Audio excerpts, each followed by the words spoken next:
So I realize you're seeing me outside of what you might call my natural habitat, outside and in the daylight. And the reason is because it's time to spook up my garden.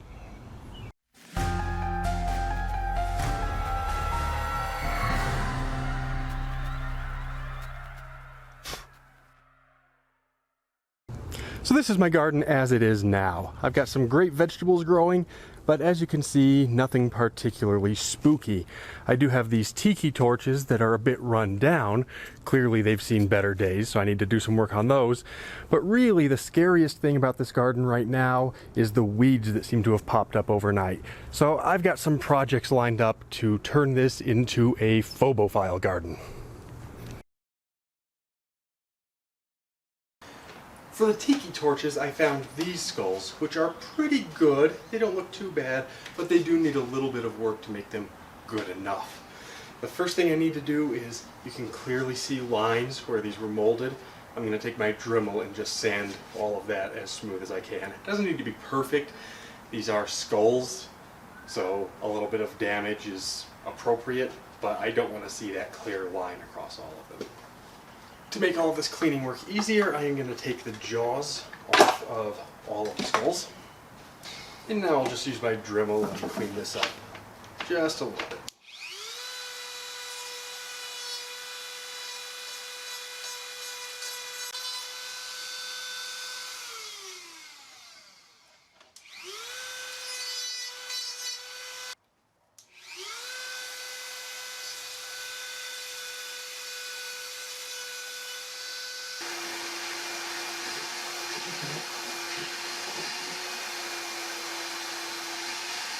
And the next thing I want to do for these skulls is to change the color just a little bit.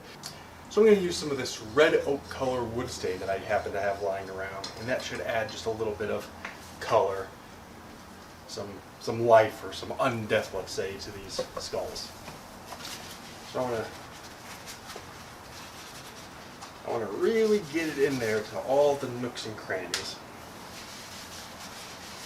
Does not need to be smooth, doesn't need to be attractive, just needs to cover the whole thing generously. Then I'm going to take a clean towel and wipe unevenly, leaving some dark spots, some splotchy areas. Wipe off most of that wood stain.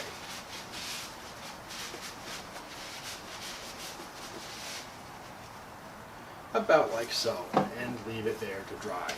I'm going to do the same thing to each of the skulls and to the jawbones. One of the nice things about doing it this way is that because I'm wiping these unevenly, they're all going to come out just a little bit different. And so even though these all came from the same mold, they all came from the same company, the sculpt is the same on all of these skulls. Each one is going to have just slightly different character in the final product. You'll notice I'm leaving a lot of the wood stain in some of these nooks and crannies, and less on the surface. And we'll do the same thing with the jawbones. Technically we only need to get the outside, but I'm going to get the inside as well, just in case any of it shows through when I finally assemble these. And the same process, apply it and wipe it clean. But not completely clean, of course, leaving some character. Sometimes I wonder what the neighbors must think. I'm standing out here talking to myself, staining skulls with wood stain. Strange and unusual hobbies, I suppose. But that's okay, I'm a strange and unusual person. Alright, I think that looks pretty good. Let's come around the front and see how they look from the other side. Just a little more work on these guys, I think. Alright, that does it. I'm going to clean up some of this mess and leave these to dry here on the drop cloth until they're at least dry to the touch. And the final step for staining these is just to give them a clear top coat to help seal the color in so that it doesn't wash off in the weather.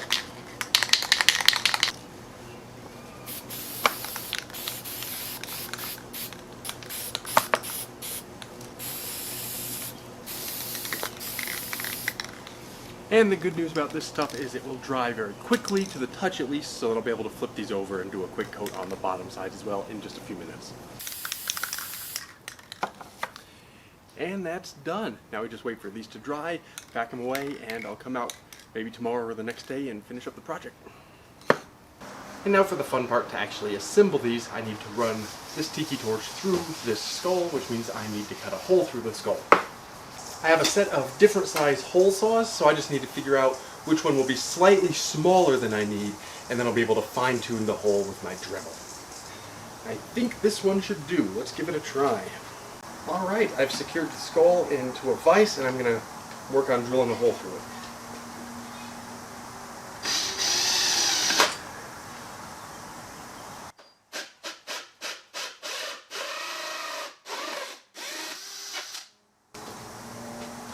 Perfect. Exactly as I wanted, just slightly too small, so now I can use my Dremel with a sanding bit to just sand around the edges until it's exactly the right size.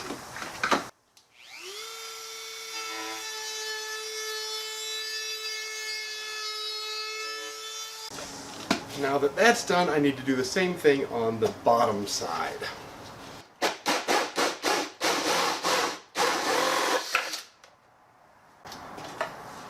Alright, let's see how this fits. Still getting stuck just a little bit at the bottom, so we'll clean up that hole a little bit more. Almost there. Probably one, maybe two more passes with the Dremel ought to do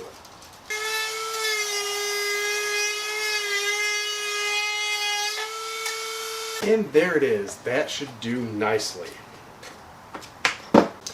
Alright, and now because this hole isn't perfect, I'm going to use just some hot glue to secure the skull into place, on top and bottom.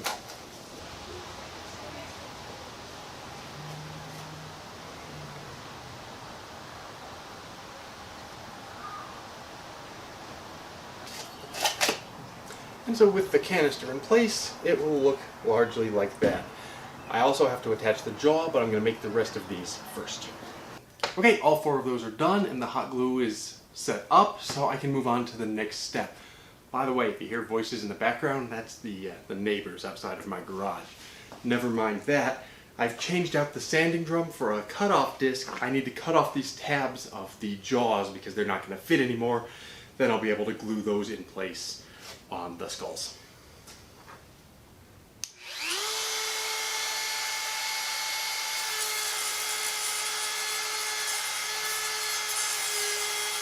Alright, that's one set cut off. Let's see how that fits.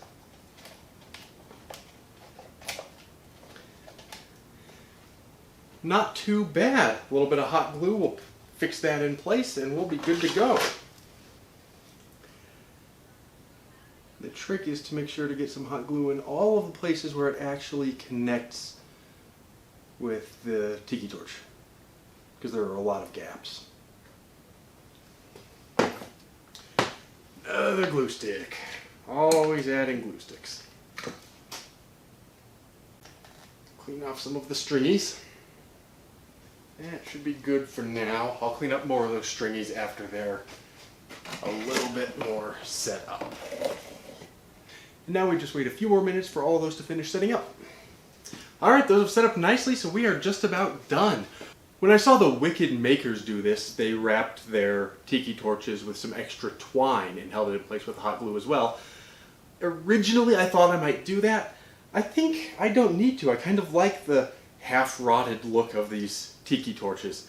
Made it a bit of a bitch to build these because all of the tiki torches are different sizes and they're sort of rotted and everything, but I think they came out good and I don't think I actually need the extra twine, but that is a thing that you could do if you wanted to. So now all I need to do is put all of their caps back in. I noticed this one, the canister's actually rotted out and gotten some holes in it as well, so I'm going to need to get some new canisters. Alright, the last thing I would need to do is just take some tiki torch fuel and fill all these canisters up. I did notice that with one of these at least, it's actually rusted through the canister and there are some holes, so I'm going to get a fresh set of canisters and put those in these tiki torches before I fill them up. And this is what they look like finished. Stick around until the end of the video and you'll see them during the daylight and not in the middle of a rainstorm. But this is what they look like at night and in the rain.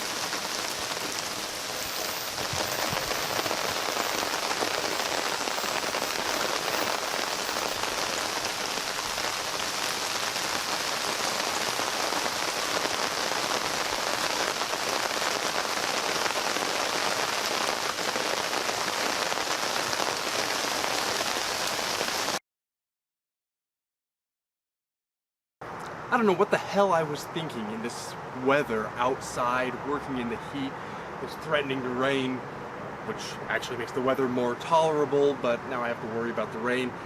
In any case, I'm getting started on my cement ghost. I've got a basketball on top of a bottle and some wires for the arms. I'm just gonna hot glue all this in place and then I'll be able to soak my cloth with cement, drape it over the top, and that'll make the ghost. Alright, I'm going to use the hot glue just to make sure everything is solidly attached so it doesn't slide around too much.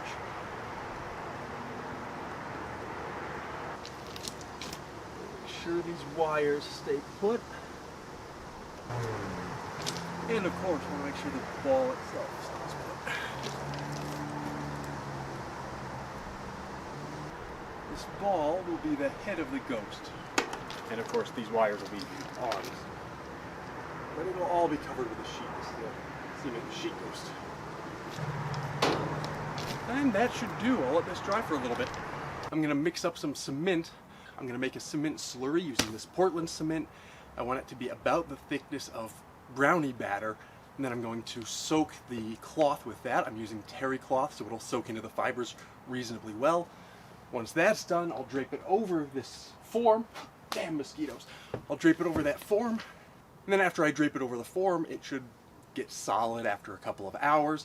I'm going to give it a little bit longer than that, make sure it's really solid.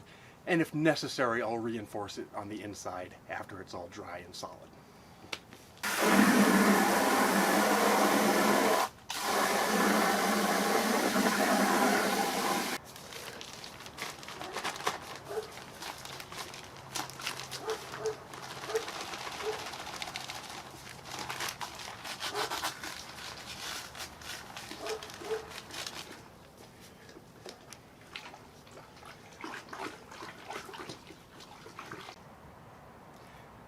I'm breaking up some of the clumpies as I go, but that's still a little thinner than I want it, so I'm going to add some more.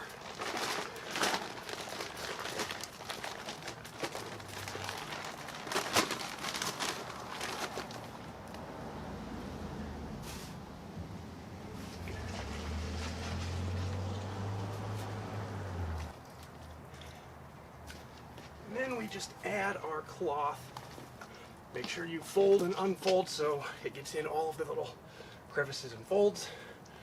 And you see it's not getting in immediately, so we have to fold and flip and unfold and keep mixing it around.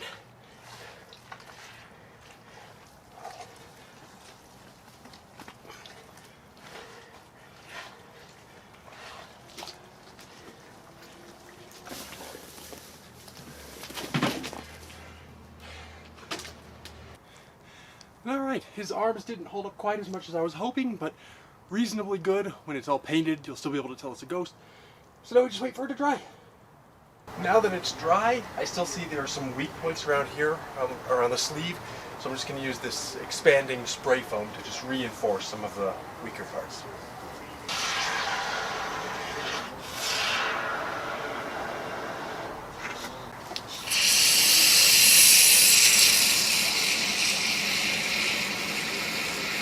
Alright, that should be good on the expanding foam. I don't think that'll be visible from the outside, except just at this one angle, and then it'll get painted anyway. So I just wait for that to dry, and then it's painting time. Everything's looking good. All that's left now is to apply some white spray paint to make this look just a little bit more like a ghost.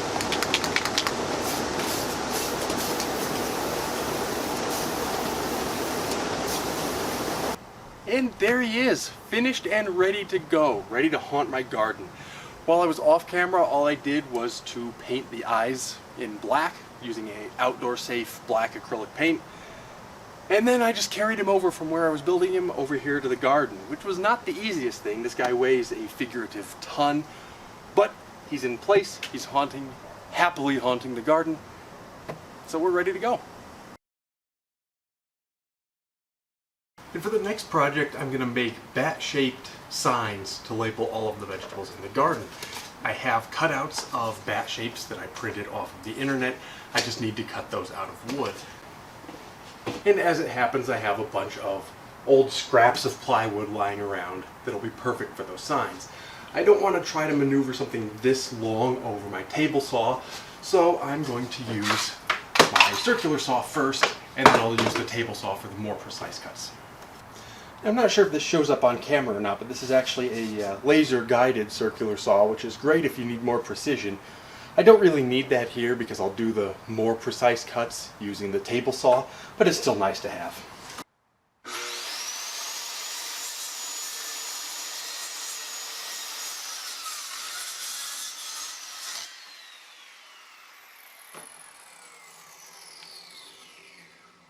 And now for the actual precise cuts, we go to the trusty table saw. Now, even though these cuts aren't about ultimate precision, we'll still set up our fence as accurately as we can. We want to make sure that we go just to the side of the line. That looks pretty good. I did draw these lines a little bit wider than necessary, so I don't need to be 100% precise.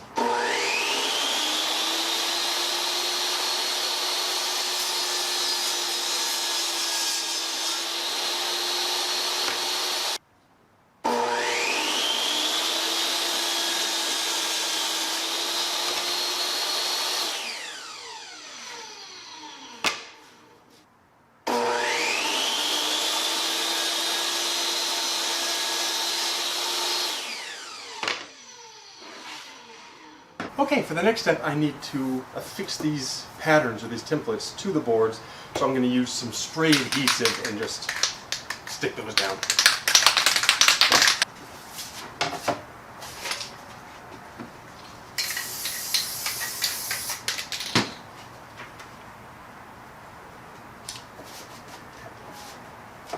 And now the next step is to use the trusty jigsaw to cut around the lines on these patterns. I'm not going to film the whole thing because it's going to take forever, but you'll be able to see just a little bit of what's going on here.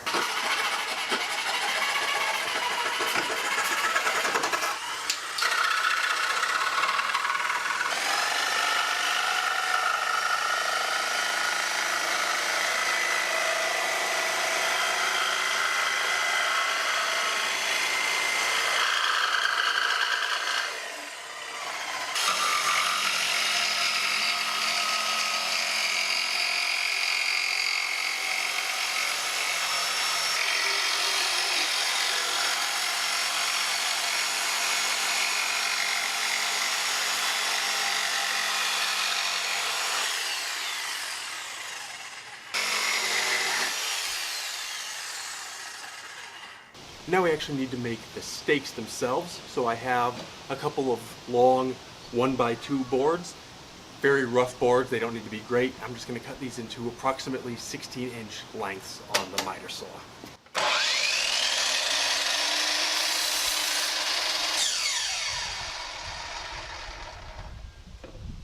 Now that these are all cut, I need them to actually be spikes instead of just long boards. So I'm going to again use the miter saw, and I'm just going to cut maybe about a 45-degree angle, just about like so. Cut off one corner, cut off the other corner. That'll make a little spike at the end, which is not much, but it'll be just enough for this particular purpose for the garden. That should do.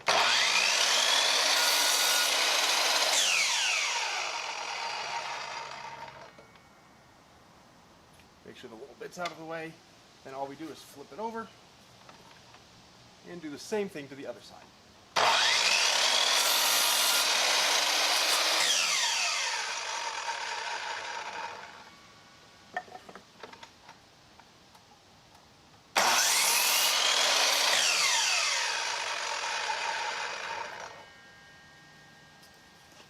And there we go. Nice little spike on the end, just enough to be able to stick this down into the garden. Do this a bunch more times and then we're ready to go. Alright, the next step is to get these templates off. I glued them on, traced it out with a jigsaw, now they need to come off so I can sand these smooth and finish the construction. To do that, I'm going to use the heat gun and a putty knife and just scrape it off.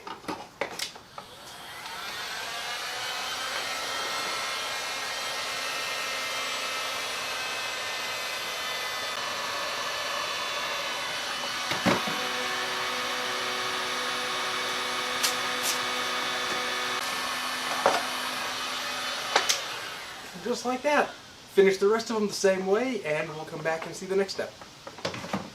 Well, it sounds like there's a storm blowing in, but at least I'm under a shelter, so I should still be okay to keep working. And now that all of those template papers are off, the heat gun worked really well.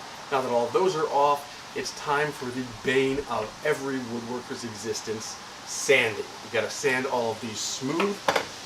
It's going to take me a while. I got to do these, and I've got to do these stakes, so I'm going to get to it.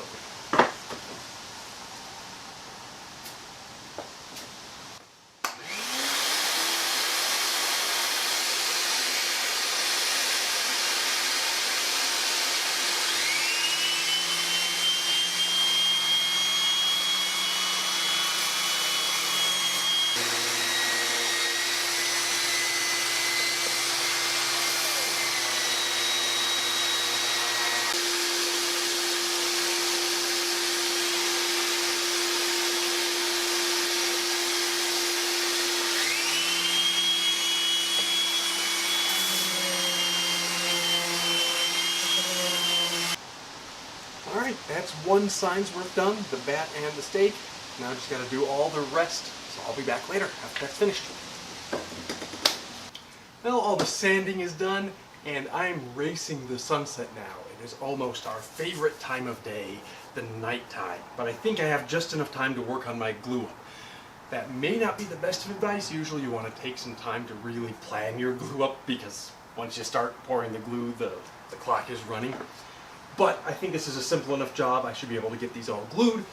The idea is simple enough. I'm just going to glue on the back of each bat, glue the stake in place. I'm going to clamp them down until the glue's dry, and this wood glue is stronger than the wood itself, so that will be plenty to hold these solidly in place. For spreading the glue, you have several options. I have this little silicone tool with a brush on one end and a sort of a scraper on the other end. Damn mosquitoes. This works great. You could also just apply the glue and spread with your finger. That's also just fine.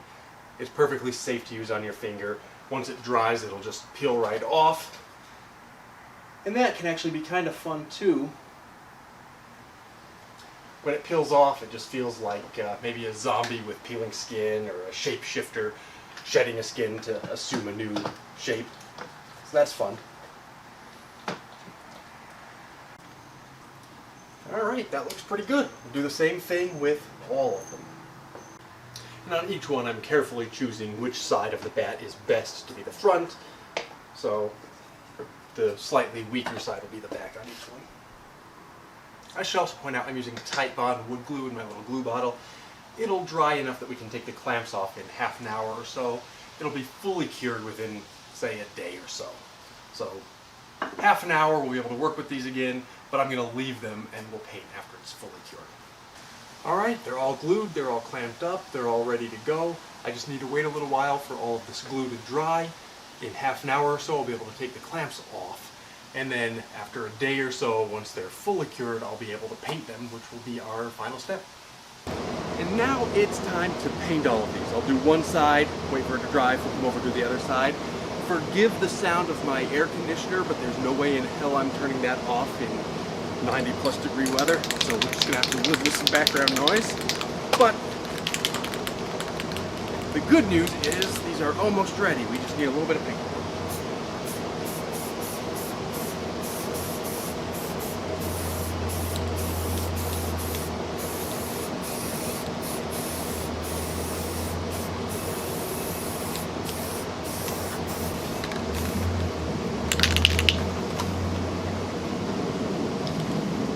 Looks good. Now we just wait for it to dry, flip them over, get the other side, and we'll apply a few coats to make sure they're well protected. But we're good to go. While I was off camera, I went ahead and painted the labels of vegetable names in red. Now all I'm going to do is I'm going to put one more coat of just a clear coat just to protect that lettering, make sure it doesn't wash off in the rain or whatever.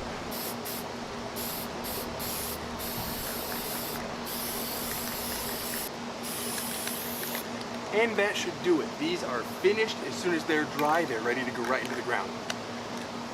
Alright, now these are dry, so all we need to do is just pound them into the ground.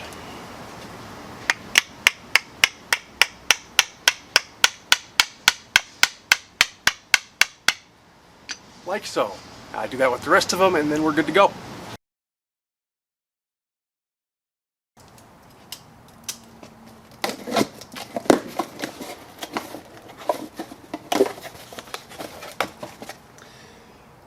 Not it.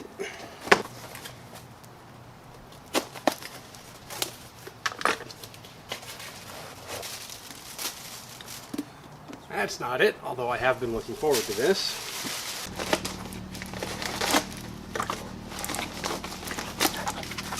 This one looks promising. Yes, indeed. This is it.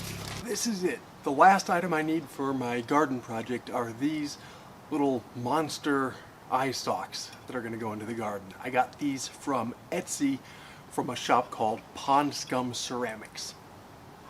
I think this is the easiest of all these jobs. These little guys just need to be placed so that they're just peeking out of the strawberry. It's a subtle effect, but I like it. Now, as I've said before, if you hear some noise in the background, that's because there are some crows over there and some neighbors at the swimming pool over there. So I can't control the background noise, but I'm excited. The project is finally finished, so I'm gonna take you around and show you what I've done. Alright, so here it all is.